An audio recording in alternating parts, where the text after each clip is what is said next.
জুলাই বিপ্লবের পর গা ঢাকা দিতে মরিয়া আওয়ামী লীগের দোসররা অনেকেই প্রতিবেশী দেশ ভারতে পালানোর চেষ্টা করেন। কেউ কেউ সফল হলেও সীমান্তের কঠোর নজরদারি ফাঁকি দিতে পারেননি বেশিরভাগই।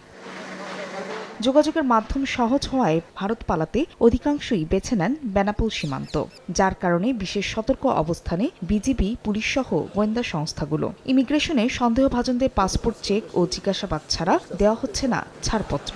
ইমিগ্রেশনে ঢোকার পরে পুলিশ আমাদের পাসপোর্ট ভিসা চেক করছেন, আমি কি করি বা আমার নামে কোনো মামলা টামলা আছে কিনা। বাংলাদেশ ইমিগ্রেশন যেভাবে নিরাপত্তা দিতে আছে তারা দেশ থেকে পালাতে পারবে না। কর্তৃপক্ষ বলছে ইমিগ্রেশনে কোনো ধরনের অপ্রীতিকর পরিস্থিতি কিংবা আসামি পালানোর সুযোগ নেই।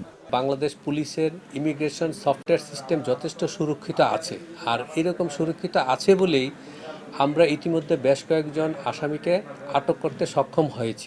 গত সপ্তাহে রাজনৈতিক ছত্রছায়ায় অপরাধ করা ৭৫ জনের পাসপোর্ট বাতিল করেছে সরকার। এছাড়া সাবেক ওসি শাহ আলমকে আটকাতে দেশব্যাপী রেড অ্যালার্ট জারি করা হয়েছে। আর গত ৪ মাসে বেনাপোল সীমান্ত দিয়ে পালিয়ে যাবার চেষ্টাকালে গ্রেফতার হন তালিকাভুক্ত ৯ অপরাধী।